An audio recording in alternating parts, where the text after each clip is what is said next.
ദൈവനാമം അതിയായി മഹത്വപ്പെടുമാറാകട്ടെ. കർത്താവിൽ പ്രിയ ദൈവമക്കളെ, നിങ്ങൾക്കേവർക്കും ജീസസ് വോയിസ് മെസ്സേജ് എന്ന പ്രഭാത ദൈവവചന ധ്യാന ശുശ്രൂഷയിലേക്ക് സ്നേഹത്തോടെ സ്വാഗതം. അല്പസമയ ധ്യാനത്തിന് ഒരു തിരുവചനം വായിക്കുന്നു. യെഹെസ്കേൽ പ്രവാചകൻ്റെ പുസ്തകം അധ്യായം 37 വാക്യം 5.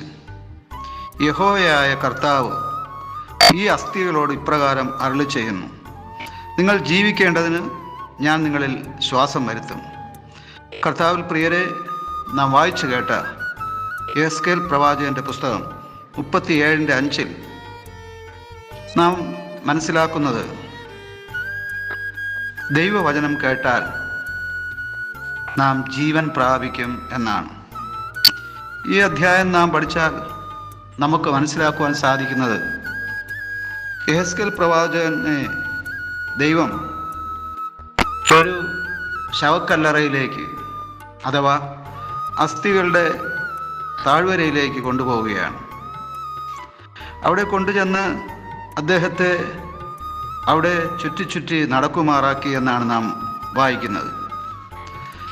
അങ്ങനെ നടക്കുമ്പോൾ പ്രവാചകൻ കാണുന്നത് ആ താഴ്വര മുഴുവൻ അസ്ഥികൾ കൊണ്ട് നിറഞ്ഞിരിക്കുന്നതാണ്.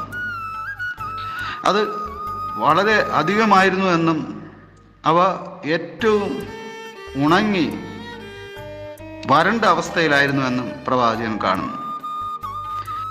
ഈ കാഴ്ച പ്രവാചകൻ കാണുമ്പോൾ തന്നെ ഈ പ്രവാചകനെ അവിടെ കൊണ്ടുപോയ ദൈവം ഒരു ചോദ്യം ചോദിക്കുകയാണ്: മനുഷ്യപുത്ര, ഈ അസ്ഥികൾ ജീവിക്കുമോ?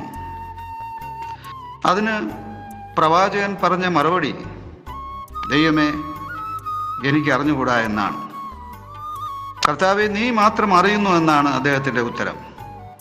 അതിനു മറുപടിയായി ദൈവത്തിൻ്റെ അരുളപ്പാട്,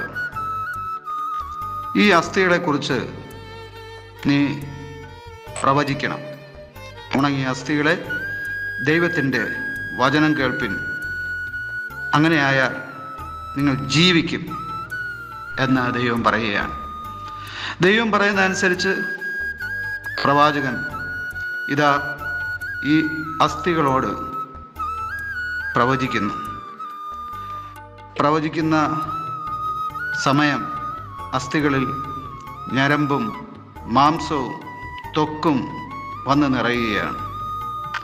തുടർന്ന് ഒരു മുഴക്കം കേൾക്കുകയാണ്. ഒരു മുഴക്കം, അസ്ഥിയോട് ചേരുന്ന ഒരു മുഴക്കമായിരുന്നു.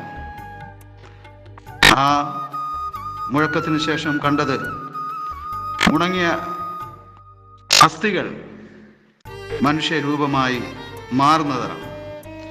എങ്കിലും ജീവൻ ആ മനുഷ്യരൂപങ്ങളില്ലായിരുന്നു. അതുകൊണ്ട് ദൈവം വീണ്ടും പ്രവാചകനോട് പറയുന്നു, കാറ്റിനോട് പ്രവചിക്കുക എന്ന്. അപ്രകാരം ദൈവം പറഞ്ഞതനുസരിച്ച് പ്രവാചകൻ കാറ്റിനോട് പ്രവചിക്കുമ്പോൾ 4 ദിക്കുകളിൽ നിന്നും നിഹതന്മാർ ജീവശ്വാസം പ്രാപിച്ചുകൊണ്ട് ഈ ഉണങ്ങിയ അസ്ഥികൾ മാത്രമായിരുന്ന അവസ്ഥയിൽ നിന്ന് ഒരു പുനരുത്ഥാനത്തിൻ്റെ അനുഭവം അവിടെ ഉണ്ടാകുന്നതാണ് നാം കാണുന്നത്. ഒരു അത്ഭുതമാണ് നാം ഇവിടെ കാണുന്നത്.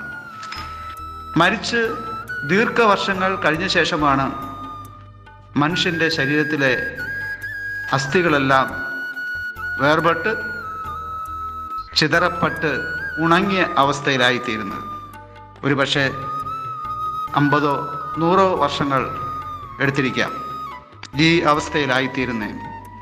ആ അവസ്ഥയിലായ ഒരു ശ്മശാനത്തിലേക്കാണ് ദൈവം പ്രവാചകനെ കൊണ്ടുപോയത്. അവിടെ ചെന്ന ശേഷം ദൈവം പറഞ്ഞ അനുസരിച്ച് പ്രവാചകൻ പ്രവചിക്കുമ്പോൾ, ഇവിടെ ദീർഘവർഷങ്ങൾക്ക് മുമ്പ് മരിച്ചടക്കപ്പെട്ട് ഉണങ്ങിയ അസ്ഥികൾ മാത്രമുള്ള ആ അസ്ഥികളുടെ താഴ്വരയിൽ നിന്ന് പുതിയ ഒരു പുനരുത്ഥാനത്തിൻ്റെ അവസ്ഥ ഉണ്ടാവുകയാണ്. അനേകർ ജീവിച്ചെഴുന്നേൽക്കുകയാണ്. ഈ സന്ദേശത്തിലൂടെ നമുക്ക് ദൈവം നൽകുന്ന ഒരു ചിത്രം, ഈ പ്രവാചകൻ പ്രവചിച്ച ശബ്ദം ദൈവവചനമാണ്. ഇന്നും ഈ ദൈവവചനം ജീവനും ചൈതന്യവുമുള്ളതാണെന്ന് എബ്രായർ 4:12 പറയുന്നു. നാം ദൈവവചനം ശ്രവിച്ചാൽ നാം ജീവനും ചൈതന്യവും പ്രാപിക്കുവാനിടയാവും. ആമേൻ, ആമേൻ. അസ്ഥിയുടെ താഴ്വരയിൽ ഒരു സൈന്യത്തെ ഞാൻ കാണുന്നു. അധികാരം പകരണമേ, ഇനി ആത്മാവിൽ പ്രവചിച്ചിടാം.